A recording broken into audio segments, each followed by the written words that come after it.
한 주간 모두 평안하셨습니까? 오늘 이 자리에 오신 분들은 한 주간 평안하신 것 같습니다. 오늘 함께 하지 못한 모든 분들도 있는 자리에서 평안하기를 바랍니다. 지난주 중에 한국에서 국민 배우라고 하는 안성기 씨가 세상을 떠났죠. 혈액암을 극복을 하고 잘 좋아지고 있었는데 음식을 먹다가 목에 걸린 것이 문제가 되어서 결국 병원에서 세상을 떠나게 되었습니다.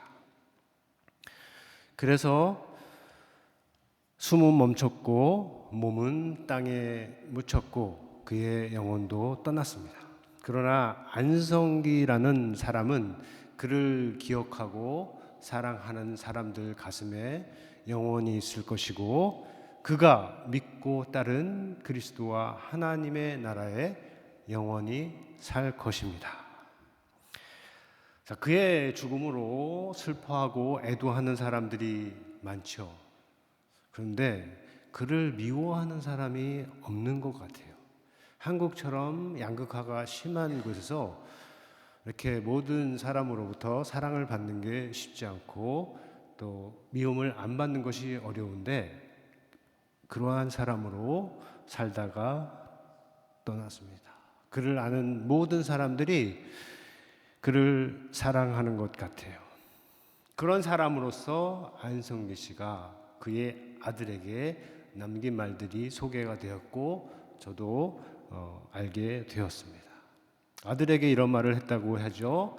이 세상에서 참으로 바꿀 수 없이 필요한 것이란 바로 착한 사람이라는 것을 잊지 말아라. 항상 겸손하고 정직하며 남을 사랑할 줄 아는 넓은 마음을 가진 사람이 되었으면 좋겠다라고 아들에게 당부했다고 합니다. 자, 이 말들은 좋은 사람으로서 생을 마친 그 사람 안에 무엇이 있었는지, 왜 그가 산대로 그렇게 겸손하고 착하게 살았는지 알게 해주고 또한 착하게 사는 것이 얼마나 중요한지도 다시 한번 생각하게 해주는 말들이에요. 그렇지 않습니까? 그러면 착한 사람은 과연 무엇이고 어떻게 착한 사람이 될 수 있을까요? 그 아들 우리 안다빈, 이름이 안다빈이에요. 우리 청년 중에 안다빈 있는데 안다빈이 생각해 보았을 질문이죠. 그런데 우리에게도 역시 중요한 질문입니다. 여기에 써 있는 말로 대답을 하자면 착한 사람이랑 항상 겸손하고 정직하며 남을 사랑할 줄 아는 큰 마음을 가진, 넓은 마음을 가진 사람이다라고 말을 할 수가 있겠습니다. 그런데 정말 그런가요? 무엇을 기준으로 그렇게 말을 할 수가 있을까요? 이 세상에서 살아갈 때 정말로 착한 사람이 되는 것이 중요한 것인가요? 우리가 물을 수가 있어요. 그러면 거기에 대해서 네, 그렇습니다 라고 대답을 할 수가 있습니다. 왜냐하면 성경을 기준으로 그렇다고 할 수가 있는 거죠. 우리에게는 분명한 기준이 있기 때문입니다. 오늘의 본문을 통해서 답하자면 착한 사람은 우리를 위해서 자기 자신을 내어주신 예수 그리스도, 그가 바로 착한 사람, 선한 사람이고 착한 사람이 되는 길이란 그리스도와 같이 선한 말씀과 선한 영을 따라서 사는 것이다 라고 대답을 할 수가 있겠습니다. 그런 면에서 우리 안에 그리스도의 말씀, 하나님의 말씀이 풍성하게 있는 것이 아주 중요합니다. 봉독한 오늘의 말씀에는 모세의 10계명처럼 모두 10개의 권면의 말씀이 들어있고 그에 대한 근거의 말씀도 같이 담겨 있어요. 그 모든 말씀이 우리 각 사람 안에 마음속에 잘 새겨지고 우리 모두가 그 말씀에 따라서 살아갈 수 있기를 예수님의 이름으로 축원합니다. 먼저 권면의 말씀 10개인데 우리가 10개를 하나씩 읽어보겠습니다. 제가 번호를 부르면 여러분이 읽으면 되겠습니다. 시작. 1번 하나님을 본받는 자가 되라. 2번 너희도 사랑 가운데서 행하라. 3번 음행 더러운 것 탐욕은 그 이름조차 부르지 마라. 4번 누추함과 어리석은 말과 희롱의 말 대신 감사하는 말을 하라. 5번 아무도 헛된 말로 너희를 속이지 못하게 하라. 6번 등의 아들들과 함께하는 자가 되지 말라. 7번 너희는 빛의 자녀들처럼 행하라. 8번 주를 기쁘시게 할 것이 무엇인가 시험하여 보라. 9번 어둠의 일에 참여하지 말고 도리어 책망하라. 10번 죽은 자들 가운데서 일어나라. 자, 이 마지막 10번 14절에 기록된 이 말씀은 바울보다 수백 년 먼저 그 전에 이사야 선지자를 통해서 이스라엘에게 선포되었던 예언의 말씀이에요. 이제 바울을 통해서 에베소 교회에 있는 성도들에게 선포되는 거죠. 그리고 성경을 통해서 오늘 21세기를 살아가고 있는 우리에게 하나님의 말씀으로 선포가 되고 있는 것입니다. 자, 그 다음에는 왜 그렇게 해야 하는지 근거가 되는 말씀들이 또 본문에 담겨 있는데 6개가 있습니다. 하나씩 보면 첫 번째는 우리의 신분과 관련된 거예요. 우리는 그리스도로 말미암아 하나님의 사랑을 많이 아주 풍성하게 받은 사람들이에요. 그 사랑은 그리스도께서 하나님의 아들로서 자기 자신을 내어주시고 하나님에게 자신을 향기로운 제물로 드린 사랑입니다. 또 타당함이 있어요. 마땅함, 타당함, fitting, proper한 의미가 있는데 우리에게는 음행과 더러운 것과 탐욕은 맞지 않는다. 타당하지 않는다. 하나님의 사랑을 받은 우리에게 맞지 않는다 하는 것이죠. 또 누추함과 어리석은 말과 희롱의 말도 성도인 우리에게 타당하지 않다. 음행하는 자나 더러운 자나 탐하는 자는 다 그리스도와 하나님의 나라에서 기업을 얻지 못할 것이다. 미래에 관한 거죠. 앞으로에 관한 것입니다. 영원한 것에 관한 거예요. 언젠가 우리가 다 떠날 거죠. 그 영원한 세계에 관련된 말씀입니다. 우리가 전에는 열매 없는 어두움이었더니 이제는 주 안에서 빛이라. 우리는 존재가 신분이 예수 그리스도 안에서 바뀌었다는 겁니다. 빛의 열매는 모든 착함과 의로움과 진실함에 있다는 것입니다. 그리고 끝으로 헛된 말로 성도를 속이는 자들이 있으니 그들에게 하나님의 진노가 있을 것이다 하는 말씀들이 오늘 본문에 담겨 있습니다. 이 말씀들 중에 권면의 말씀이든 이유가 되는 근거의 말씀이든 혹시 이해가 안 되거나 동의가 안 되면 예배 후에 저하고 대화를 가질 수 있습니다. 그렇지 않다면 이 모든 말씀이 우리 각 사람 마음에 잘 새겨지고 우리의 길을 인도하는 빛의 말씀이 되기를 예수님의 이름으로 축원합니다. 자, 그렇게 되기 위해서 말씀으로 조금 더 깊이 들어가 볼 수 있겠죠. 첫 번째로 전할 것은 그 이름조차 부르지 말라고 하는 3가지에 관한 것이에요. 3절에 기록되어 있고 5절에 기록되어 있는데 첫 번째는 음행입니다. 영어로 하면 sexual immorality죠. 음행. 성경이 전하고 있는 이 음행에 관한 말씀은 성과 관련된 모든 것을 정죄하거나 금하는 것이 아니에요. 그보다는 하나님께서 정해 주신 것에 반하는 마음과 생각에 대해서 그렇게 말씀을 하시는 겁니다. 자, 섹스, 이것은 모두 잘 알듯이 세상을 움직이는 아주 큰 힘입니다. 좋은 뜻으로도 그렇고 안 좋은 뜻으로도 그래요. 그러므로 우리가 성에 대해서 바른 이해를 갖고 있는 것이 중요해요. 청년들만 아니라 이미 결혼하신 장년들도 마찬가지입니다. 자, 오늘날 사람들이 성을 대함에 있어서 한편에는 굉장한 억압이 있죠. 극단적으로. 그리고 다른 편에는 완전한 해방이 있어요. 한편에는, 이편에는 성적인 것은 무조건 억압하는 문화라고 할 수 있고, 다른 편에는 성적인 것에 대해서 아무런 제약을 두지 않는 문화라고 할 수 있습니다. 사람들이 하는 말 중에 구약 성경이 성을 억압하고 신약 성경은 해방한다.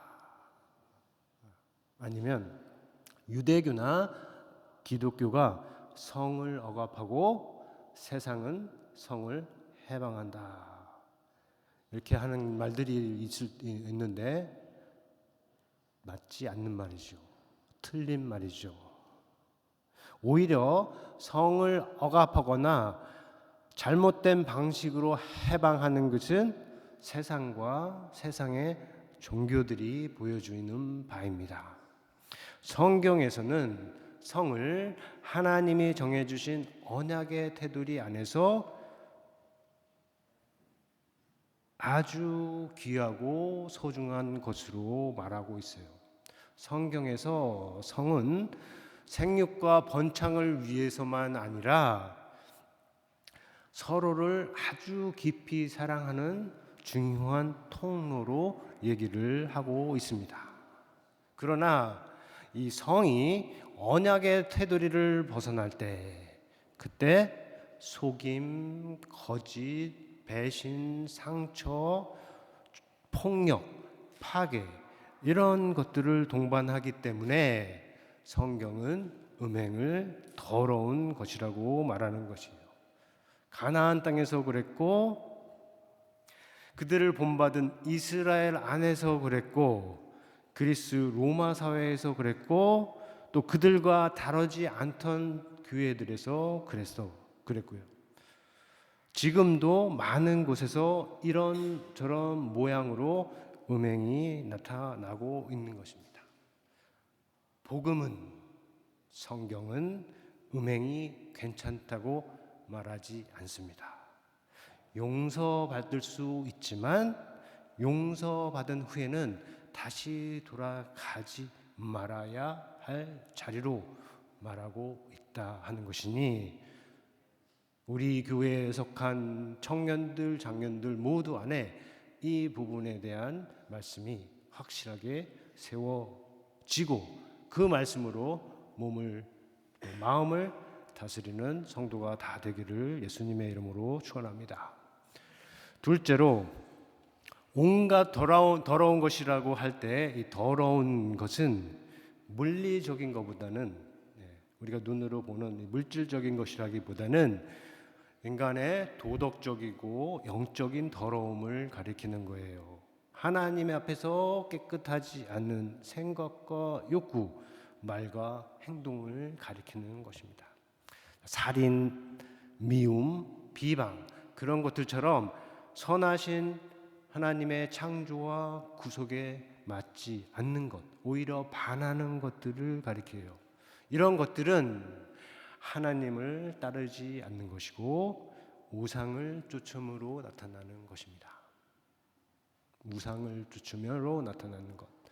그래서 특별히 구약 성경, 거기에서는 우상 숭배를 음행하고 이렇게 항상 연결해서 설명을 하죠. 자, 세 번째로 탐욕입니다. 탐욕, 더 많이 원하는 것이죠.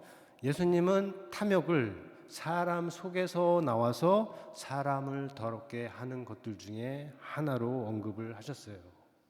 바울은 탐욕을 우상 숭배와 연결하여 말합니다. 탐욕에는 우상처럼 하나님을 대체하는 힘이 있기 때문이에요. 탐욕은 본질적으로 하나님에게 두어야 하는 믿음과 소망과 사랑을 하나님께서 만드시고 우리가 사용해야 할 것, 우리가 하나님께 영광을 돌려야 할 도구로 사용할 그러한 것들, 피조물에게 둔다 하는 겁니다. 자, 믿지 않는 사람에게는 탐욕을 금하는 법이나 경계하는 말씀이 없지요. 그래서 더 많이 원할 수 있습니다. 자연적일 수가 있어요. 하지만 우리처럼 하나님을 믿고 바라고 사랑한다고 하는 사람들에게는 탐욕이 맞지 않는다, 타당하지 않다 하는 겁니다. 우리에게는 많든 적든 많든 이미 받은 것에 대한 감사와 자족함이 있어야 한다 하는 겁니다. 새해에 여러분이 어떤 상태로 출발을 하고 계신지 모르지만 여러분의 현재 상태에 대한 만족과 감사가 풍성하게 있기를 예수님의 이름으로 축원합니다. 두 번째로 살펴볼 것은 4절에서 말하고 있는 누추함과 어리석은 말과 희롱의 말이에요. 이 세 단어가 이렇게 함께 나오는데 공통점들이 있습니다. 첫 번째는 헬라어 성경으로 보면 신약 성경에서 딱 한 번씩만 나오는 단어들이에요. 물론 첫 번째 누추함은 형용사로는 다른 곳에 5번이 나오는데 명사로서는 여기서만 나옵니다. 그만큼 저자의 의도가 있다고 생각을 할 수가 있겠죠. 또 다른 공통점은 모두 말, 스피치라는 거예요. 첫 번째 누추함이 어떻게 스피치라고 생각할 수 있지만 여기서 누추함이라고 번역을 왜 하고 있는지 모르겠지만 뜻은 한국말로 하면 뭡니까? 누추함이 더럽고 지저분한 것을 가리키잖아요. 그런데 여기에서 가리키는 바는 더럽고 지저분한 말과 행위, 특별히 말을 가리키는 겁니다. 말이 더러울 수 있습니까? 말이 지저분할 수가 있겠습니까? 성경적으로 보면 그렇습니다. 더럽고 지저분한 말이 있어요. 잠언은 그것을 구부러진 입이라고 말하고 삐뚤어진 입술을 경계했습니다. 바울은 입에 부끄러운 말을 벗어버리라 라고 했습니다. 모두 다 속이고 왜곡하는 더러운 측면을 갖고 있는 것들이고 본문에서 말하는 다른 두 말도 그래요. 첫 번째가 누추함을 말했다면 두 번째는 무엇을 말하고 있습니까? 어리석은 말이라고 하잖아요. 어리석은 말. 단순히 지혜가 없다 하는 뜻이 아니라 경솔하고 경박한 말을 가리키는 거예요. 조롱과 비방과 희롱의 뜻이 담겨 있는 것입니다. 그것을 좀 더 명시적으로 나타낸 것이 세 번째 단어인 희롱의 말이에요. 희롱하는 말. 여기서는 아마 코어스 조킹이라고 써 있을 거예요. 자, 1세기 그리스 로마 사회에서는 남을 조롱하고 희롱하고 비방하고 빈정대는 농담이 사람들에게 웃음을 주었고 돈벌이도 주었다고 하죠. 그런데 우리가 사는 지금 영국에서도 그런 부분이 있지 않습니까? 경험이 있지 않으세요? 저는 영국에서 스탠드업 코미디인가요? 코미디 몇 번 봤는데 거기에 보면 다른 사람이나 신체 일부를 가지고 조롱하는 내용들이 참 많아요. 사람들은 그걸 듣고 굉장히 깔깔깔깔대고 웃습니다. 근데 저는 하나도 안 웃겨요. 네. 근데 이것이 학교에도 직장에도 사회 전반에 영국만 아니고 조금 선진국이라고 하는 곳 아니, 선진국이 아니어도 세상 곳곳에 나타나고 있는 인간의 보편적인 문화적 특징 중에 하나이죠. 물론 어느 사회나 유머와 풍자의 자리가 있어요. 그렇지 않습니까? 특별히 억눌린 사람들이 살기 위해서 그렇게 할 수가 있었습니다. 조선사회에서 그렇게 했던 것처럼. 하지만 억눌린 사람이 억누르는 사람에 대해서가 아니라 억누르는 위치에 있는 사람이 억눌린 자리에 있는 사람에게 그렇게 하는 것은 맞지가 않는 거죠. 그러한 사람이 하는 농담은 아주 나쁜 거죠. 그래서 하나님은 우리에게 그런 말들을 하지 말라고 하시는 것입니다. 외모이든 성격이든 말투이든 옷차림이든 경제력이든 능력이든 그 무엇에 대해서도 놀리는 식으로 비웃는 식으로 말하지 말라 하는 것입니다. 사실 그것을 듣고 행하는 사람을 위해서 해주는 말이죠. 왜냐하면 대부분 악하고 못난 사람들이 그렇게 하기 때문에.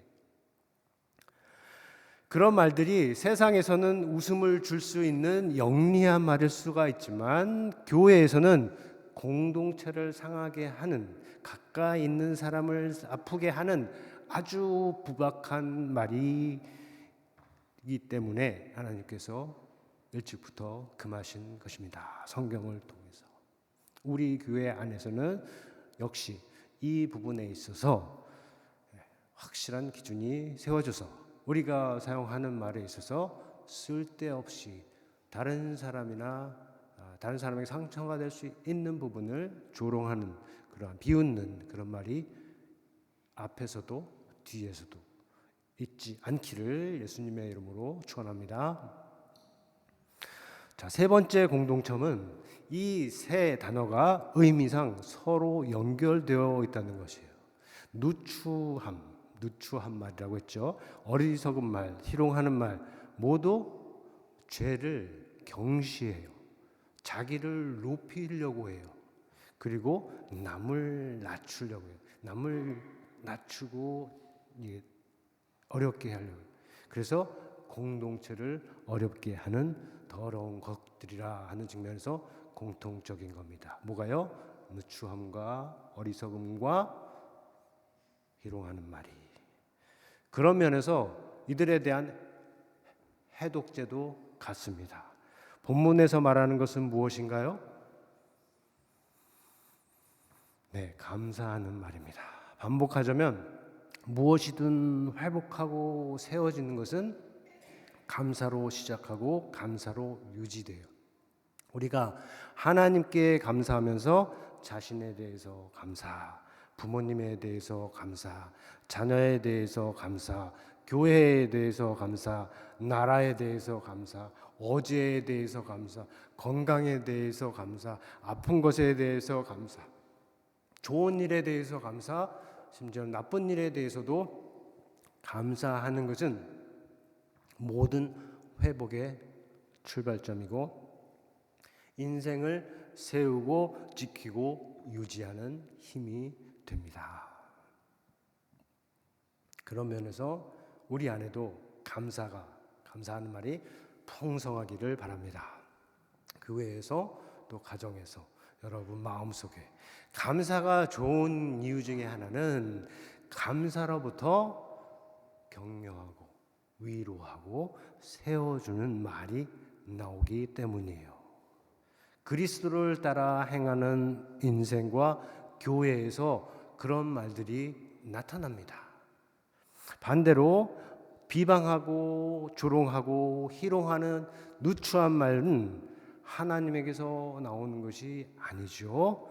하나님의 영이신 성령을 근심하게 하는 것들입니다. 자, 이 부분에 있어 우리가 개인적으로 또 교회적으로 가야 할 방향은 분명합니다. 여러분은 열등한 사람이 아니에요. 패배한 사람이 아닙니다. 그래서 해악이나 농담이나 풍자가 필요한 사람이 아니죠.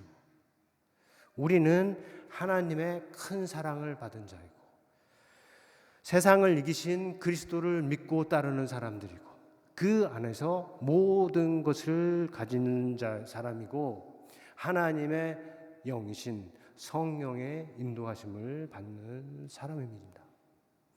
그런 사람으로서 우리 안에는 부요함과 당당함이 당연히 있어야 하는 것이에요. 남을 낮추고 조롱하고 비방하는 그러한 부요함이나 당당함이 아니죠.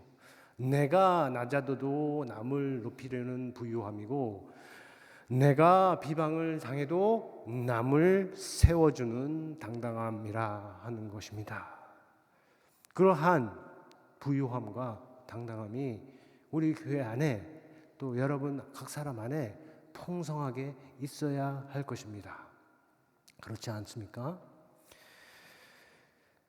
그러한 부요함과 당당함을 얻기 위해서 그것을 가지고 우리가 살기 위해서는 먼저 그렇게 사신 예수 그리스도의 빛을 우리가 받아야 할 것입니다. 또 그렇게 하기 위해서는 우리가 불신과 불순종의 잠에서 깨어나야 할 것이고 그리스도의 손을 잡고 죄의 죽은 자 가운데서 하나님을 향하여 힘차게 일어나야 할 것입니다.